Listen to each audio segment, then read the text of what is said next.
Gotta put me in the movies. Gotta make a big star out of me. I never bought me a shirt.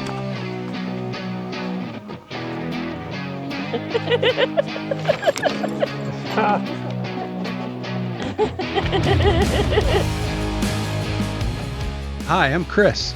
And I'm Melissa. Together we're Hangry On Wheels. Welcome to our travel and food vlog. Here we've combined our shared passions in the pursuit of good eats and great escapes, even if both are close to home. This week on a special episode of Hangry On Wheels, the turns have been tabled on Hangry. I'll be asked to cook for 2 guest critics and then face the same review I've been handing out to the eateries we've visited. Melissa couldn't join us this week, but given I'll be cooking, I was happy to shed Hangry's toughest critic. We're in western Pennsylvania today in a little town called Espyville, which sits on the shores of Pymatuning Lake. According to the website, crawfordcopa.com, a genealogical tour of Crawford County being compiled by Tom Yosit, Espyville was a stop along the Erie and Pittsburgh Railroad. The town was laid out in 1833 by John Espy, beside what was then still a swamp. In the early 1800s, the land was densely forested by hemlock, tamarack, larch, maple, and beech. Historical texts state that numerous remnants and earthenworks from prehistoric mound builders were observed in the lowlands surrounding Shenango Creek, including mounds, moats, 2 circular forts, and stone altars. The Pennsylvania's DCNR website credits the builds to the prehistoric Adena culture. Later, the Monongahela and Delaware peoples would call the area home. The name Pymatuning means crooked mouth man's dwelling place. While the area still holds more than enough to ignite the imagination and curiosity of any visitor, the short history on the DCNR's website really is worth a read, even for long-time residents. The landscape of Pymatuning is somewhat different from times of yore. It's an area shaped by Depression-era public works that went a step beyond the brick streets in many of our cities. What wildness remains in the waters and trees is preserved by the state, managed by support, and funded in part by tourism. Floating here, I can appreciate the compromises humanity sometimes makes with nature. This sunset just wouldn't be the same experience if taken in from a Dollar General parking lot.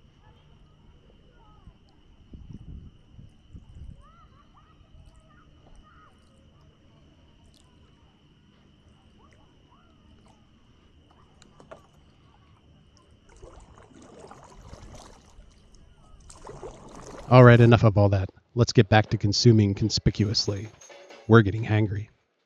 We're done flip-flopping, floating, and paddle-slapping. Let's start flapjacking. Hangry is tasked with cooking, and I'm not pulling any punches. There are some obstacles to overcome in the kitchen, like constant interruptions from my critics, a broken microwave, and this store-bought pancake mix from Sam's Club.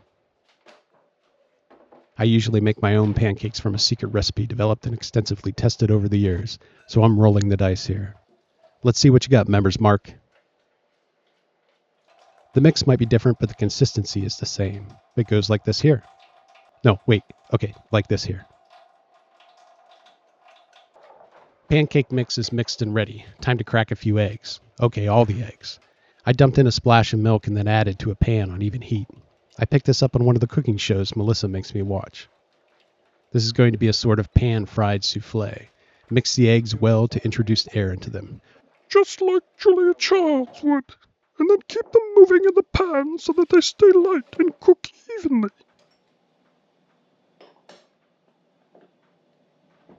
Don't worry about your frozen sausage because it's on low heat and frozen in the middle anyway. Keep an eye on those pancakes. When the bubbles on top pop and the batter firms up, flip them over. When the eggs are almost cooked and still just a little bit runny, remove them from the heat and push them all together into a patty in the center of the pan. I patted a little to bring her all together. Tap with cheese and seasoning of your choice and recover with the lid. The residual heat is enough to finish cooking the eggs and or melt the cheese. Everything is done now except the crying of the burnt sausage. Let's go see how I did.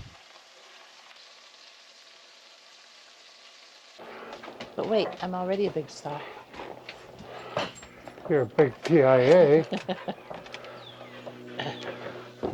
Okay. Oh, we need paper plates. Well, I didn't bring any plates now. What'd you have me get your paper plates for? Where are they?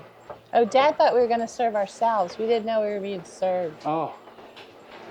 I thought you would put the food on the plates and then bring the plates out. No, this is don't like a critique hibachi. him. This is good. This is a bocce. Bocce. It's hibachi.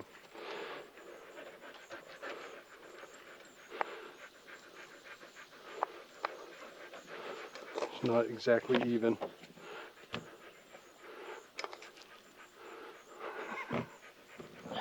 That's all you get. I really didn't even want eggs, but I'll be forced.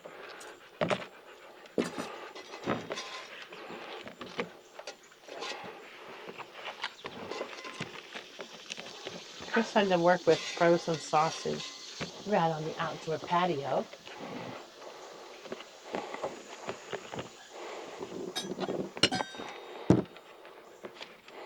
Sausage, a little overdone. And why do we think that might be? Because you cooked it too long. Did someone set this frozen sausage out? I don't know. Did you? Someone's microwave isn't working? Yes, someone's microwave isn't working. All right, everyone's still going. So, are you giving your review while you're eating? I'm just making comments. And this is this the maple syrup from Livingston. here in town, Livingston? Yeah. Do we know who makes this though? There should be a sticker on the back. Uncle Bob's Maple Products. 668 Kinsman Rd, Jamestown, PA. Oh, Livingston must not make their own anymore. Did they make their own? I think they did at one time. Maybe not. I'm having the good stuff. Me too. Don doesn't like the good stuff. Is Are that you weird? serious? He likes just stuff that's not good for you. Oh, it's a thin syrup. Mm-hmm. Okay. I've heard that I'm a loyal Mrs. Butterworth. the further south you go, It's not really syrup, honey. the thinner the syrup gets. Oh, really? But yeah, further north you go, the thicker it is. Jamestown is a little south of us. Yeah. Well, I mean north, like Maine, Vermont, all that. And now it's time for everyone's favorite part, the Hangry On Wheels review, where we rate food, service, and wow factor, all out of 10, for a grand total of, I guess now it would be, what? 10, 20, 30. Well, yeah. Times 90 3. points altogether. Oh, because there's No, it'd 3 be of us. 60, it'd be Okay. 60. Okay. Wait. It'd be 90 if you're going to No. review. Are you reviewing? 30 times 3. 90, you're right. Okay. And I don't have a college education. Carry the 1. Is that the square root of something? But it's at a 30 for each person, so. All right, whoever wants to go first. Okay. Ladies first. Me first? Okay. I'm going to give the pancakes a 10. They were scrumptious. They were really good. Probably the best pancakes I've had. Plus, I like the syrup, so it all went together well. The sausage, on the other hand, a little overdone. Still crunchy. And the eggs. Oh, I can't do it individually, can I? It has to be out of 10, all the food. Oh, You can't okay. rate. We're not going to do the pancakes at a 10 then. Sorry. Okay, the sausage was a little overcooked, but I ate it anyways. And the eggs were pretty good, even though I didn't ask for eggs, but I was served eggs. So the whole thing, I'd say, the pancakes outshined everything. I'm going to say, let's go with a 8. 9. No, 9. We'll go with a 9. No, 8. No, 9. 8's fair. 8's fair. We'll go with 8. I'm not done. He's You were ready. going to talk. He's ready. The server was very pleasant, but he forgot to bring plates.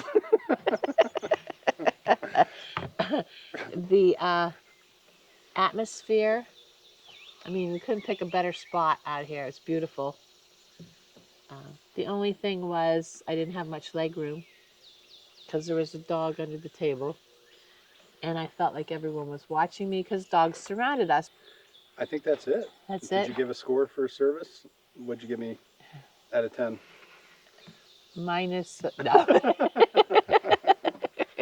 I give you a, wait, you cooked it. It was my birthday breakfast. I'm going to say 9 because I love you. All right, and what out of 10 for the 10. wow factor? 10. 10 for wow factor?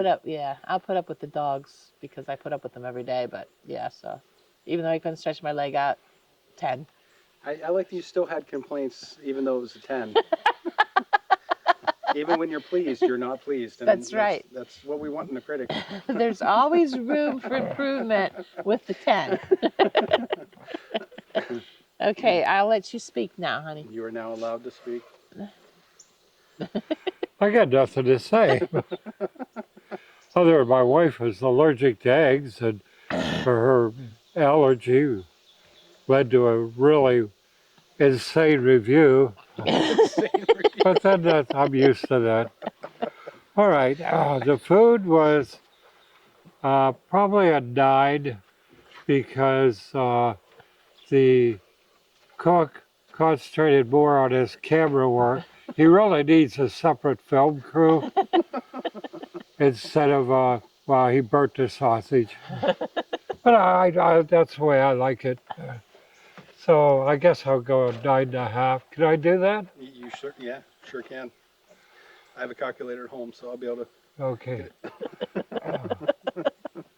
The service, well, he forgot to bring the plates, but he was pleasant for the most part, except for when he was very unpleasant. And the ambiance could not be beat. So overall, I guess I would have to give it a 32. Wait a minute. That doesn't add up. Can we take the square root of that? It'll be, wait, 32 and a half. It'll be corrected later. Oh yeah, you forgot your half. I think I'm going to give this one my second perfect score. I think I did an excellent job and served myself well and really enjoyed the meal. And the company. Yeah. Well, you know, the company was a little lacking. You know, I'm going to take off 1 point for the table. Yeah. I think the card table was really difficult to eat on. Yeah, it did what it was, yeah. Also, I'd like to point out that most Americans eat wrong.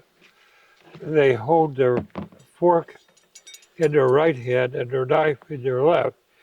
Then after they cut it, anyways,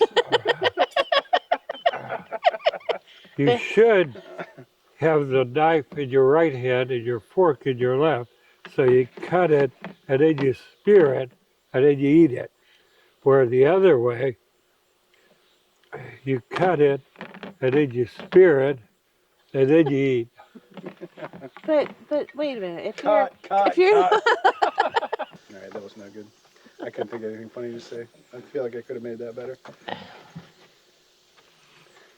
You don't have to make it better. Dad and I took care of it.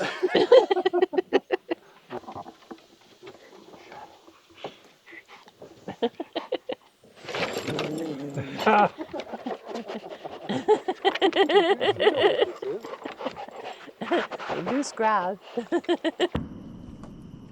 Thanks for watching, and please Don't stay hangry. Keep those wheels rolling.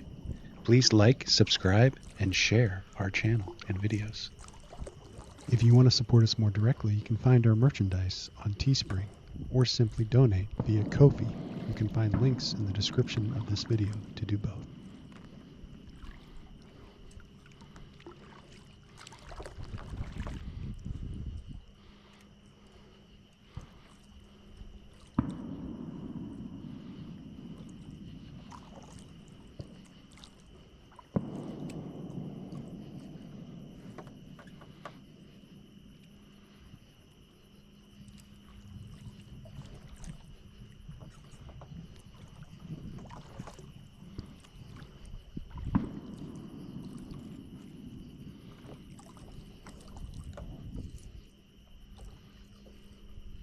Oh.